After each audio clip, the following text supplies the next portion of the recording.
Good evening, everybody. This is one of these rare evening videos, and it's the end of the day here. The sun's already gone down, and I just had some awesome chocolate banana pancakes and fresh and passion fruit juice. Now, tonight's topic is about civilization, progress, evolution, relativity, maybe. Pretty heavy subjects. What is progress? What is civilization? What are we achieving? What are we trying to go? What's our goal as a civilization? When we talk about a civilization, what's the goal of that civilization? When we talk about a philosophy, it's all very well and good to be, in a classroom somewhere in a university and like expound Plato and Aristotle and how they thought the world might be flat or whatever. But really, that doesn't work anymore. When we talk about a philosophy, we need to ask the question: does that philosophy really work in reality, in the practical day-to-day, mechanism of reality? Does that philosophy apply that somebody espouses? So likewise, okay, progress, civilization. What are we achieving? What are we looking for?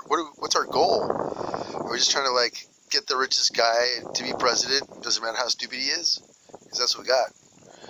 And if that's called progress and civilization, I think we're really far off the mark. And something else has to be.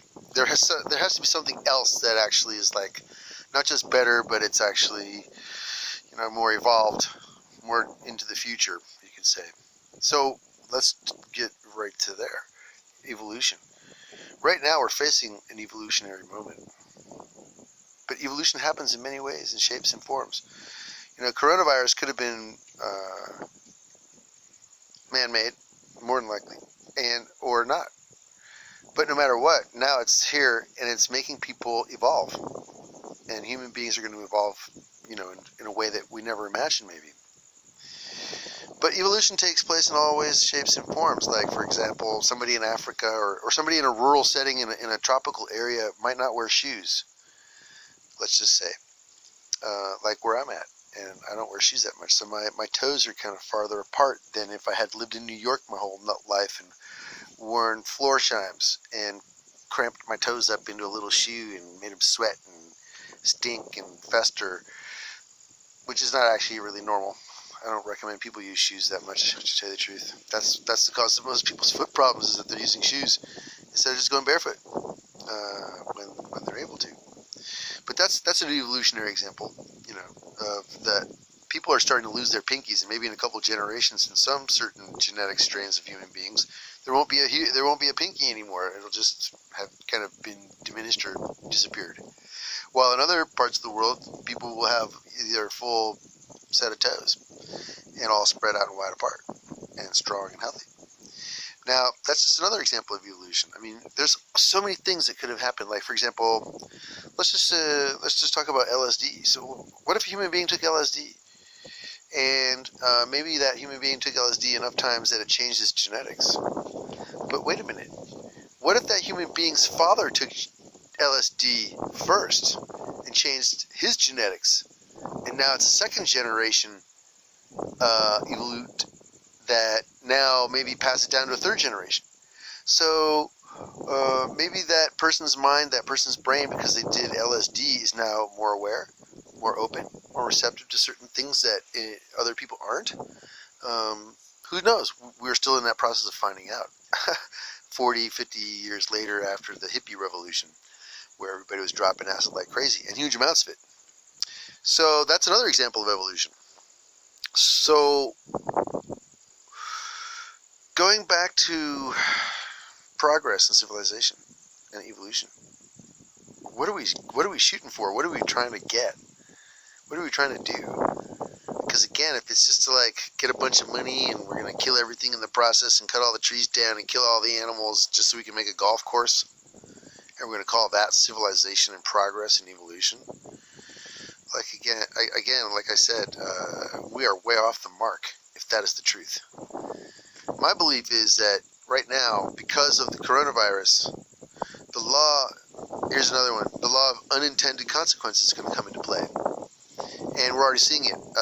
Racial tension in the United States, where people are already suffering from a lot of anxiety because of the coronavirus. Now they're going out on the street and their preconceived ideas of others, which is called racism in many circles. Okay, maybe some people aren't racist. They don't really understand. They just got a preconceived idea of situations and people, and so they go out and they go, and they have a brain fart, you could say, and they don't know how to deal with the situation. So it's like a tinderbox, and now we have riots and trouble all over the country.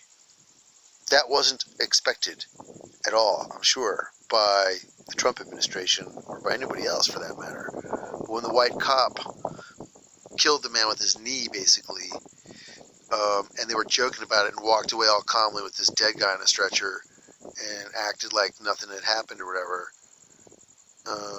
that was a pretty cynical moment in our country. And that moment does need to be punished and somehow rectified. And again, so the law of unintended consequences came into play, which could, this situation between races, between classes, between sexes, this, and now with the coronavirus, this could now be the moment where the worldwide communist revolution, what Karl Marx would call the worldwide communist revolution, takes place. Now, I don't think it'll be like that necessarily. I think what will, forget communism, forget these terms, capitalism, communism. These are all antiquated. It's like God. We're saying these words that have existed forever, that have so much connotation to them, so much meaning and so much power and so much anger and hate invested in them. Let's just forget them. Let's just use different words like the universal spirit or the universal energy, and or the unified field of consciousness, or in this case, we're looking to, what was the word I was looking for? We need to evolve into this moment where we don't know what the next step could be. Let's not call it communism. Let's call it humanism. That's what I was going to say. So let's forget about these words, the world communist revolution. Let's just call it like the revolution of the future into the future for the betterment of the human species. Because I think that here's where we're going to get to the end of this video. When we talk about the human species, when we talk about civilization, when we talk about evolution and progress, and even relativity, because we couldn't talk about it at all if it were not for the procurement of the survival of the species. And so when we talk about a philosophy and enacting a philosophy of life that makes sense, that is sustainable, that is respectful, and procures in every action, in every moment, in every day, that the human species maybe could survive. To procure the survival of the human species as a philosophy, to play it out every day in your life and make it work, is one of the hardest things you can do, because there are so many temptations out there to do everything else.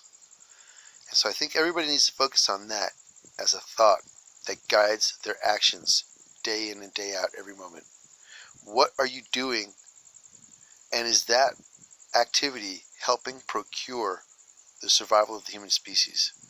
Because if it's not, it's probably not an action worth undertaking, to tell you the truth, at this point in time. And I think that's where the worldwide human revolution is going to take place, where we're going to actually come together and have a unified field of consciousness and use the universal energy to procure the survival of the human species. Good night, everybody.